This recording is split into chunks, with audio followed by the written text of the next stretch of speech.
All right, yesterday in L.A., thousands lined the streets to say goodbye to rapper Nipsey Hussle. Now, this Dear artist recently released a song called FDT. F Donald Trump.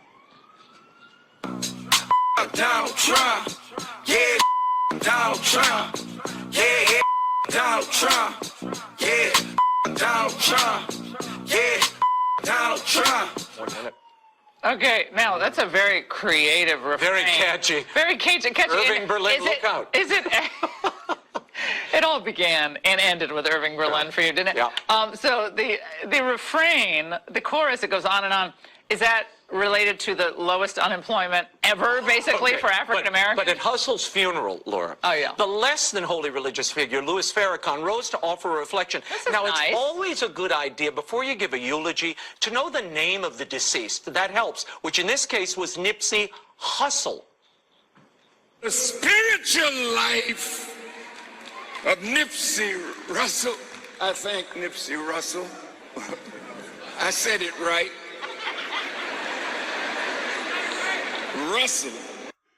Now, for those who might not remember, this is 70s comedian Nipsey Russell. I loved him. The young people are very different today, and there's one sure way to know. Yeah, we gotta wrap. Kids used to ask where they came from. Now they'll tell you where you can go. Oh, my God. Oh, my God. Was that a match game? It was Match My Game. grandmother loved that. Brett Match game. Summers, come on down. Wasn't he on Hollywood Squares and on The Love Boat? I have to say, after that, I love Nipsey Russell. Hussle. Nipsey Hussle, may rest in peace. God bless. I have been waiting to get off from work ever since I heard that audio clip so I could go the hell in on this devil, this demonic thing from somewhere not of this world. I don't even think that Laura Ingraham came out of a cave. That's how low I'm putting her. At this point, Laura Ingraham has sank below the level of a Neanderthal to me. I don't know what that level would be, but it's beneath that. Now, before I go on her damn co-host looks like the love child to Pee Wee Herman. He has no room to talk. None. Now back to her. This thing. This does not surprise me in the least bit that Laura Ingraham mocked a deceased individual. A man who is not even cold in the ground yet. He just had his funeral not even a week ago, and she could not wait to take digs at this man. She mocked a deceased man, all for ratings and views. That should let you know how wicked and twisted she is. It's a reason why I use this image of her, because that's how I see her, as a court gesture, a joke, a clown, an idiot, a buffoon. And to be honest, she probably sees herself as that. She thought what she said was so funny. She thought what her co-host said was so funny. Notice that when he said what he said about Minister Farrakhan, who they also mocked, she laughed so hard she sounded exactly like the creature that she is internally, and that is one of an ape. That wasn't a laugh, that was more like a squeak. They mocked two people. They mocked Nipsey Hussle and they mocked Minister Farrakhan. They mocked Minister Farrakhan because they thought that he misspoke when he said Nipsey Russell. No, it was a play on words, because that's exactly where Nipsey Hussle got his name from, was from Nipsey Russell, you idiots. But I also discovered something else today. There was a quote that went out by Laura Ingraham's brother, in which he said that she gets her racism from their dad. Yes, you heard that correctly. Laura Ingraham's brother threw her under the bus. He got off code. To that, I thank him for that, but we already knew this about her. But it's nothing wrong with a little confirmation. You know, just to prove what we already knew all along to be correct. I hope this woman's ratings go down in a dumpster fire.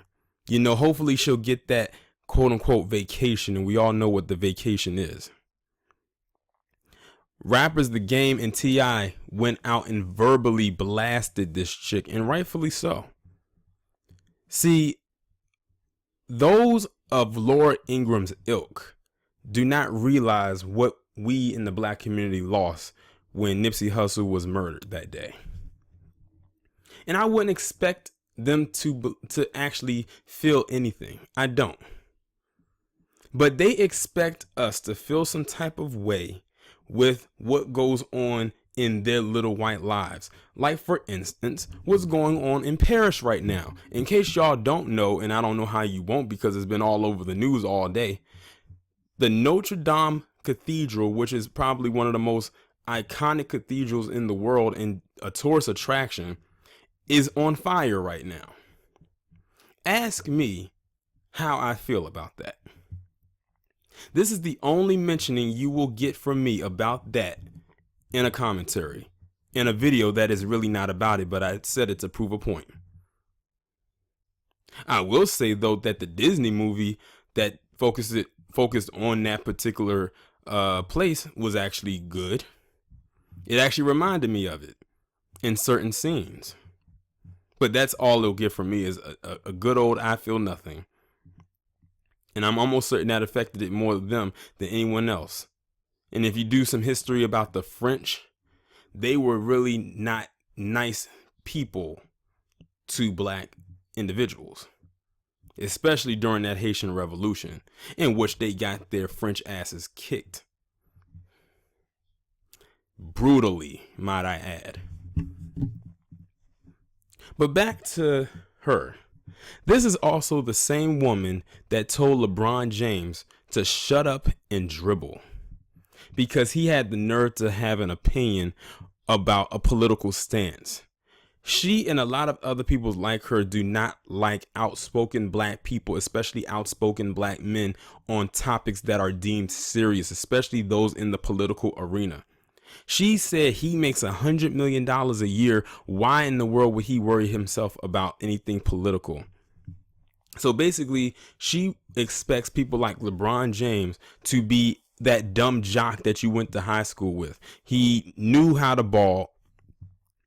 He was an outstanding star athlete, but when it came to book smarts, he was dumb as a bag of rocks. And the only reason she felt that type of way is because he was supporting Hillary Clinton. If he was a Trump supporter, she would have been singing his praises. Hell, she probably would have got season tickets to go see the Lakers play, just to see LeBron play. And not only that, but then she went in on Kevin Durant, basically saying the same thing. But her venom came out more so for LeBron James. This woman just has a root hatred for black people, specifically black men. When you think of people like Laura Ingraham, it pretty much puts into your mind that this is a reason why myself and many other black men can never ever date, let alone sleep with a white woman. But it should also, for black women, show why you should not stand with white women like Laura Ingraham. Eventually, those claws will eventually show themselves. Those fangs will eventually come out. Just give it enough time, and it will show. The thing is, she got on this platform and lied. She lied and said that he made this song called F Donald Trump, and it came out recently. She lied twice. The first lie she told was saying that he made this song. This song was made by rapper YG. Nipsey was just featured on the song, meaning it was not his song. He was just featured. Number two, she said the song came out recently. The song came out in 2016, 3 years ago. So by her saying that, she already just lets you know that she is not familiar with Nipsey Hussle. She does not know who he is, yet had all this venom for him because of a song that said F Donald Trump. So that lets you know right there. First, she went in LeBron James because he was a Hillary supporter. And then she went on Nipsey Hussle because allegedly he came out with a song called F Donald Trump, but it wasn't him. But that lets you know where she stands. She is one of the 60% of white women who helped to get Donald Trump into office back in 2016.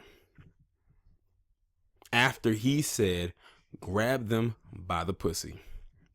And by then we already know he was talking about white women, because that's really all he messes with, as far as I know. I hope the worst comes to Laura Ingraham. And when it does, I will be right there laughing as hard as she was in that video, or laughing as hard as she appears to be in this image, with the violins playing. I will feel absolutely nothing when something does happen to her, whether it's her losing her job or, and I'm just going to be blunt with it, losing her life. And when that does come, when that day does come, I hope that it is slow and painful and she's all alone. That will be rather poetic. And hopefully I will be here to witness it. Well, maybe not so much witness it, but actually hear about it, because a witness would imply that I'm actually within close quarters of her. And I don't want to be anywhere near this bitch. But Laura, I would like to thank you. And you want to know why I'm going to thank you right now, Laura Ingraham? Because you have reignited something in me to do a certain commentary that I have neglected for a while now. To all the people listening to the sound of my voice with this commentary about Laura Ingraham, you can thank her because of her stupidity and her ignorance. I am going to start doing more opioid commentaries. I can't remember the last time I did one. I can't remember the last time I typed the word opioid in the Google search engine. But I think that time is now. I have been itching to want to say I feel nothing at the end of those particular videos. And there is no time like the present. So thank you, Laura Ingraham, with your pale, pasty, drywall, gray looking, pink in the summertime. Probably came up on in a trailer park where your house is being held up by a kickstand. Whore. Historical white bitch ass.